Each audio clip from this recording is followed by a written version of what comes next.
तब परमात्मा ने कहा था कि धर्मदास जी से बता रहे थे कि कहा था प्रभु फिर कैसे बात बनेगी दाता। अब आज कलयुग में तो सचमुच इसने हमारे कितने तो धर्म बना दिए और कितने हमारे को अज्ञान से भर दिया, तीर्थ व्रत और इन मस्जिद मंदिरों के पूजनों तक सीमित कर दिया।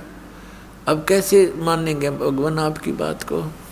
तो परमात्मा ने कहा था धर्मदास एक समय आएगा कलयुग में और उस समय अपना दास भेजेंगे हम और फिर देखना मैं कैसे लीला करता हूँ।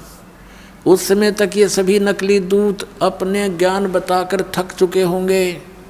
इनके अनुयायी भी उस अज्ञान को सुन सुन उनके कान पक चुके होंगे और फिर हम अपने दास को भेजेंगे, वो उनके अज्ञान का मोतियाबिंद का ऑपरेशन करेगा।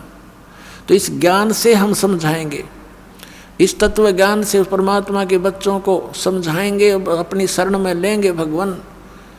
इसलिए शिक्षा आपको दी थी। तो क्या बताते हैं परमात्मा कि आज कितना बिगड़ गया समाज, और जो पुण्यात्मा इस दास के साथ 10 वर्ष से 12 वर्ष से लगे हुए हैं, आज उनके अंदर कितना परिवर्तन है। वही पुण्यात्मा है, यहाँ देख लो पुण्यात्माओं आपके लिए हाजिर खड़े रहते हैं, करबद्ध खड़े रहते हैं और दोनों हाथों से दान करते हैं। इनको पता लग गया है कि हमारे जैसे दुखी सभी प्राणी हैं संसार में, कोई सुखी नहीं। और यहाँ आएंगे, उसके लिए दान करते हैं, आपके लिए व्यवस्था करते हैं, आपस में प्रेम से रहते हैं, तो ये पूरा माहौल बदल जाएगा। अब ये किसी से ना रिश्वत लेते हैं, ना बीड़ी शराब मांस तम्बाकू का प्रयोग करते हैं, ना बच्चों के विवाह में अननेसेसरी कोई भी व्यर्थ ड्रामाबाजी लोग दिखावा नहीं करते हैं। इनको पता लग गया है। तो इसी प्रकार ये धीरे धीरे ज्ञान, जैसे अज्ञान बढ़ा है, ज्ञान भी ऐसे ही वृद्धि होएगी, गारंटीड होएगी। भगवान ने बोल रखा है, कह रखा है।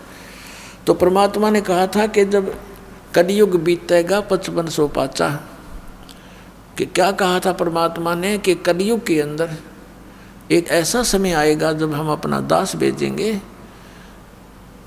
या स्वयं जाएंगे। धर्मदास कह रहा था कि भगवान अब आप स्वयं आए हुए हो और अब ये कोई नहीं मान रहा दाता, फिर तो और घोर कलयुग हो जाएगा। अब तो बहुत अच्छी आत्माएं हैं, भगवान से डरने वाले भी हैं।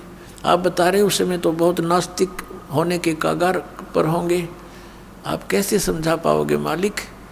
तो परमात्मा ने कहा था वो विधि मेरे पास है, आने दे वो समय जब 5500 वर्ष कलयुग के बीत जाएंगे, तब पूरी पृथ्वी पर मेरे ही ज्ञान की चर्चा होगी और मेरी शरण में सारे आओगे और मैं ही भगवान होगा और एक ही ज्ञान होगा। सब मेरे बच्चे मुझे पहचानेंगे और सतलोक जाएंगे बेटा, अरबों की संख्या में ले जाऊंगा, तो विश्वास रख। तो उस समय धर्मदास का विश्वास नहीं हो रहा था कि भगवान ये कैसे संभव हो सकेगा। आज आप स्वयं विद्यमान हो, उस समय ऐसा जुल्म होगा कि शराबी कवाबी सब बना देगा, ये काल इसकी तो नीति है, उस समय तो और करड़ा हो जाएगा। तो भगवान ने कहा था कि जब तक वो समय नहीं आता तब तक ये मेरा वचन भाई हो नहीं साचा। निराधार दिखाई देंगी मेरी बातें, लेकिन जब वो समय आएगा सबको ठीक कर दूंगा। धर्मदास विश्वास रख।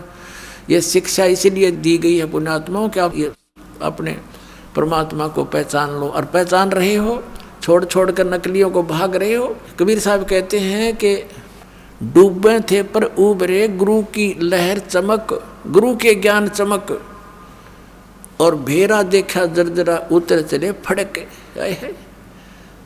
जैसे पहले बेड़ा हुआ करता, बेड़ा क्या होता, नौका तो बाद में चली है, पहले ऐसा दिमाग था लोगों में, क्योंकि काल ने बुद्धि तो छोड़ ही नहीं रखी। दरिया पार करने के लिए एक बेड़ा बनाया करते, लंबा चौड़ा सूखे लकड़ों का या फूस फास सा रख कर ऊँचा सा, जो पानी तक ना पहुँचे, नीचे वैसे बांस बूंस से लगा कर, और उसको वो आधा पानी में डूबा रहता, आधा थोड़ा बहुत ऊपर सूखा।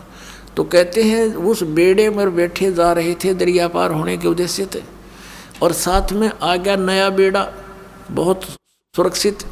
तो उसको कहा किसी ने कि ये तो डूबेगा, तुम डूबोगे, ये सारा कंडम हुआ पड़ा तुम्हारा बेड़ा, ये पार नहीं कर सकेगा तुम्हें, इसमें आ जाओ, देखो ये बिल्कुल ठीक है। कहते हैं जब देखा दोनों को, तुलना किया कि सचमुच ही तो आधा कंडम हुआ पड़ा है, डूबने वाला है और सामने वाला ठीक है, तो कहते हैं उतर चले फड़क, तुरंत बेड़ा बदल लिया, एकदम छलांग मार के जैसे फड़क जंप लगा जाते हैं भयभीत सा होकर के। तो परमात्मा ने कहा था कि उस समय इस ज्ञान से और उस अज्ञान की तुलना करके मेरे बच्चे मेरे वाले ज्ञान को ऐसे ग्रहण करेंगे जैसे उतर चले फड़क, न दौड़ कर भागे होंगे, कोई ना मरे नकलियों के पास। तो उस समय की इंतजार है धर्मदास मुझे, पूरे विश्व में मेरा ही ज्ञान होगा, मेरा ही गुणगान होगा, और पूरी पृथ्वी पर एक बार फिर से सतयुग जैसा माहौल होगा। अब सतयुग में क्या होता था, सब संतुष्ट होते थे, ना कोई बड़ी बड़ी कोठियाँ बनाते थे, झोपड़ियाँ डाल कर टाइम पास करते थे, सुंदर फल आहार अच्छा आहार करते थे, अच्छा विचार रखते थे, सभी भक्ति किया करते थे। जब तक हम भक्ति पर दृढ़ होकर नहीं लगेंगे हमारे विकार समाप्त नहीं होते। कोई न कोई बकवाद मन में लगी रहती है, कभी कोठी बनाने की, कभी कुछ और लड़की ब्यान की, लड़का ब्यान का, यानी विवाह तो करना ही है, लेकिन जो हमने रीतियाँ बना रखी हैं वो लड़का जवान होता जाता है, लड़की जवान होती जाती है, पिता और माता के छाती पर बोझ बनता चला जाता है, क्योंकि हमने ये दहेज ले और दे के हमने अपने ऊपर वजन धर लिया। अब ये वजन समाप्त करेंगे, बच्चों का विवाह ऐसे प्यार से करेंगे जैसे सिंपल वे से कति, क्योंकि संस्कार भगवान ने जोड़ रखे हैं। जिस लड़के लड़की का जहाँ संयोग है वहीं होगा, चाहे सर पटक लो कोई, उसमें कोई परिवर्तन नहीं हो सकता। फिर जब भगवान ने ब्याह कर ही रखा है तो हम तो निमित्त बने थोड़ा सा कि हम अपनी पुत्री का विवाह आपके पुत्र से करना चाहते हैं।